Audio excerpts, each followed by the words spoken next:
Bonjour. Aujourd'hui j'avais envie de vous faire un book haul puisque ces derniers temps j'ai accumulé pas mal de livres. Alors je vous le dis tout de suite dans cette vidéo, il y a des livres que j'ai achetés mais il y a aussi des SP. J'ai mis donc des exemplaires presse, donc des livres que j'ai gratuitement dans ce book haul tout simplement parce que parfois ce sont des livres que donc j'ai commencé à lire ou que j'ai lus dont je ne vais pas forcément vous parler ici en vidéo. Donc j'avais aussi quand même envie de les intégrer dans une vidéo, c'est pour ça que je les ai mis dans ce book haul. La plupart du temps en fait CSP j'en ai parlé sur Instagram, mais voilà, je vais pas forcément faire une vidéo dessus parce qu'ils ne m'ont pas plu ou alors je les ai abandonnés. Peut-être qu'après je ferai une vidéo justement sur tous les livres que j'ai abandonnés en 2019. Tiens, ce serait pas mal à faire, dites-moi si ça vous intéresse. Il n'y a pas vraiment d'ordre pour vous présenter les livres, c'est juste que je prends le premier de la pile. Et le premier c'est Fingus Magister d'Ariel Holz. Ce livre je vous l'avais déjà présenté en fait dans une vidéo précédente qui était une vidéo sur les 3 sorties jeunesse à lire pour Halloween. Et en fait je vous avais prévenu déjà dans cette vidéo que je vous l'avais mis mais que je ne l'avais pas lu mais que je pensais que j'allais l'apprécier. Alors je ne l'ai toujours pas lu, mais je l'ai acheté entre temps. Donc il y a déjà un pas. À mon avis la lecture ne va pas être trop longue, donc je vais prendre à mon avis une soirée très bientôt pour le lire. Je ne vous fais pas de résumé, vous pouvez donc aller voir la vidéo où j'en parle, je la mettrai juste ici.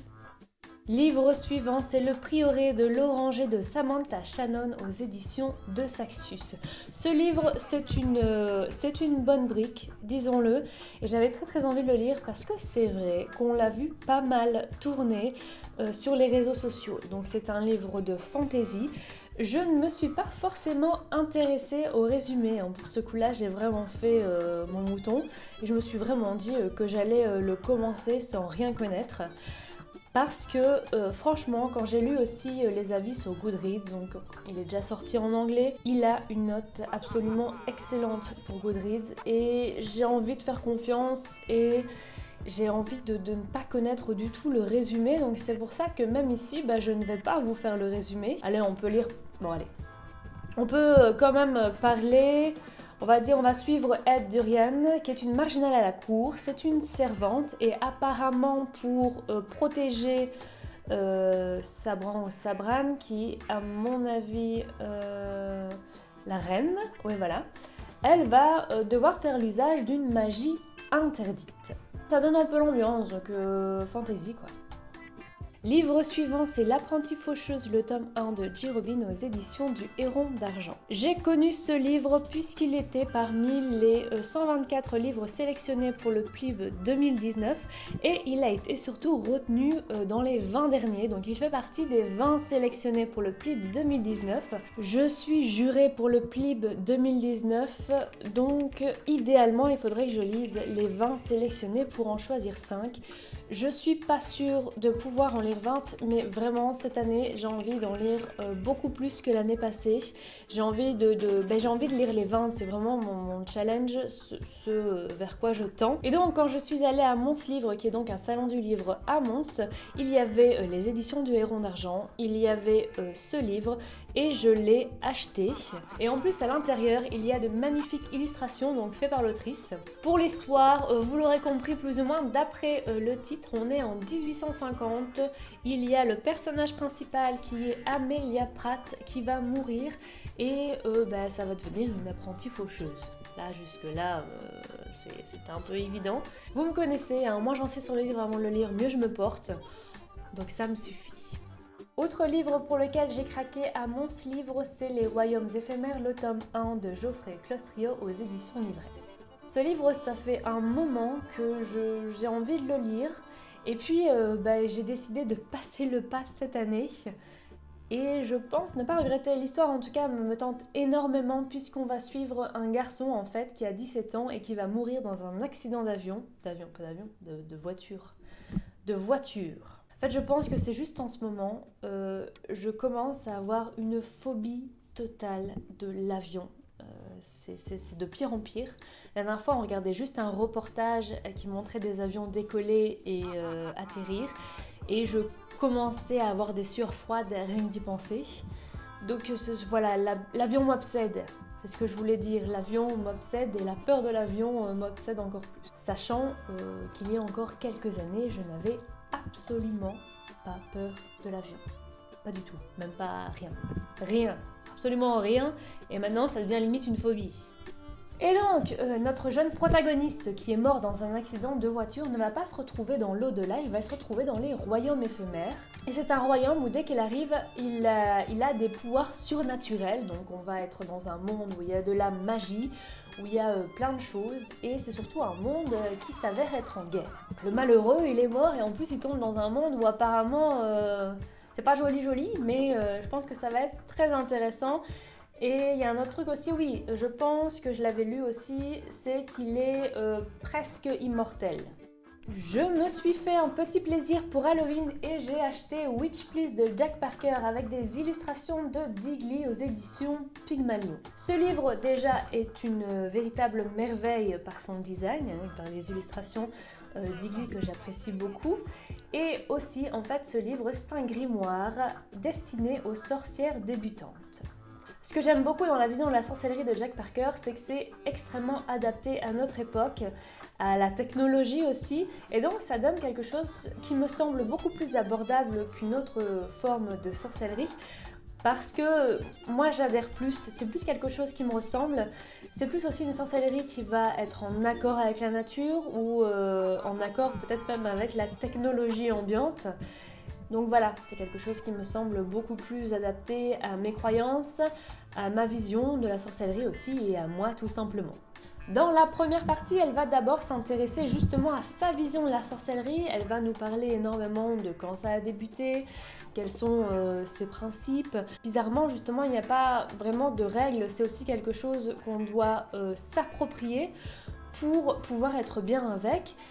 Mais il y a aussi dans la deuxième partie justement beaucoup plus de pratiques avec par exemple les significations des couleurs, des plantes, beaucoup de choses comme ça. Deuxième partie à laquelle je ne me suis pas encore attaquée puisque je n'ai pas encore commencé tout ça. Mais c'est pour bientôt, hein. Je cherche notamment un sort qui pourrait empêcher mon nez de se boucher tout le temps, hein, puisque c'est le cas depuis maintenant presque 2 mois. Mon nez est bouché malgré les antihistaminiques, les antibiotiques et beaucoup d'autres choses. Si vous pouviez m'aider, ce serait sympa. Livre suivant, c'est Nocturne de Sylvie Ginesté aux éditions de Poetic Shivers Editions.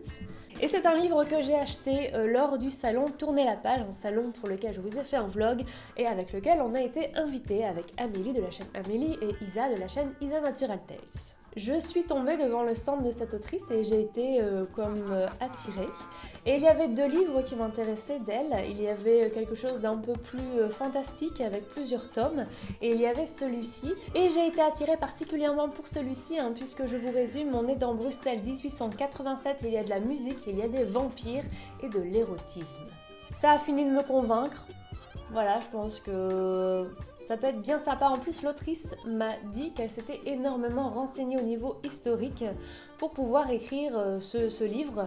Donc ça m'intéresse aussi d'avoir une vision de Bruxelles en 1887, même si je ne suis pas sûre qu'il y avait des vampires à l'époque, mais qui sait? Qui sait? Livre suivant, c'est Nevermore, le tome 2, le Wanderer, les défis de Morgan Crow, de Jessica Townsend aux éditions Pocket Jeunesse. J'avais totalement adoré le 1, c'est vraiment un livre que je pousse énormément à la librairie parce que pour moi c'est un univers absolument génial et justement ça peut faire penser à Harry Potter mais pas au niveau de l'histoire, c'est plus au niveau dans la façon dont on va rentrer dans cet univers qui est absolument génial.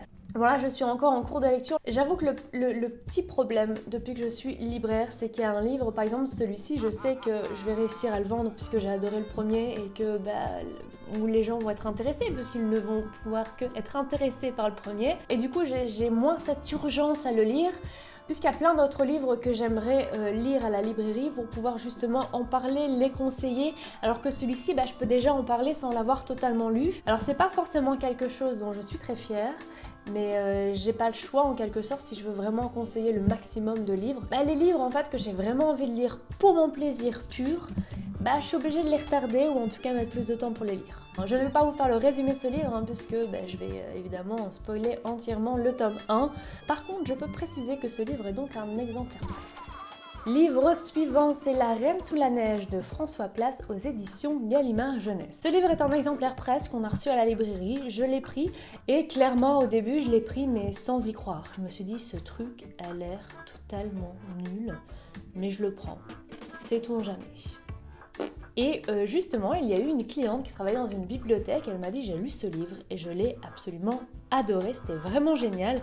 Franchement, je vous conseille de le lire. Comme je suis assez réceptive à l'avis des gens, eh bien, j'ai commencé ce livre et c'est vrai que c'est une chouette romance de Noël, mais en fait, ce qui est bizarre, c'est que ça se passe en plein mois d'avril, c'est juste qu'il y a une tempête de neige en plein mois d'avril, donc ça fait vraiment cette ambiance hiver-Noël. Et ce livre change totalement des romances qu'on peut trouver, là c'est plus adolescent, jeune adulte, qu'on peut trouver d'habitude parce que c'est pas du tout niais, c'est vraiment bien fait, le personnage principal est intelligent, attachant et ouais, j'ai pas mal adhéré. Après les romans c'est pas forcément mon truc, donc j'ai pas été emballée à mort, mais c'est vraiment un livre que je conseillerais si on a envie d'une romance pour Noël et qu'on aime ce style.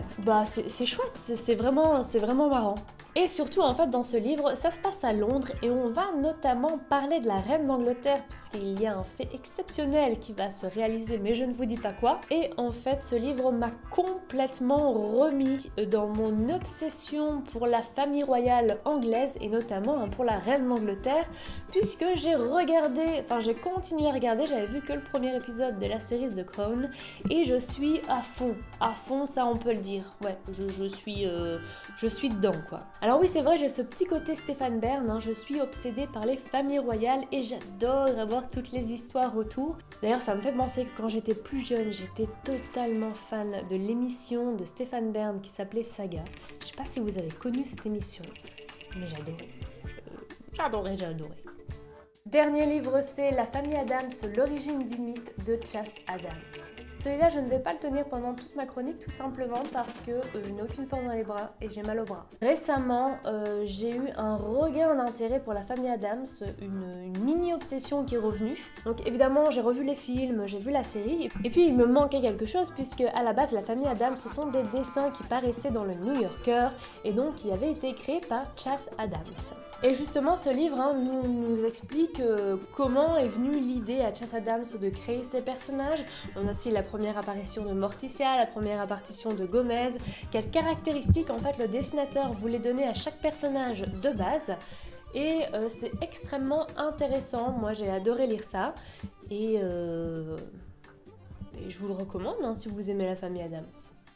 Cette vidéo est maintenant terminée, j'espère qu'elle vous aura plu. Si c'est le cas, n'hésitez pas à la liker. N'hésitez pas aussi à me dire en commentaire si vous aimez l'un des livres dont j'ai parlé ou si vous donne envie de le lire. Et puis aussi, n'hésitez pas à me dire si comme moi, vous avez des obsessions comme ça sur le moment et vous avez envie d'avoir tout ce qui est possible et inimaginable en livres qui parlent de ce sujet. Alors là, évidemment, pour la famille Addams, j'en ai pris qu'un, mais c'est parce que je n'en ai trouvé qu'un, nuance. Je vous laisse ici, je vous souhaite une excellente journée, une excellente semaine et je vous dis à la semaine prochaine. Ciao!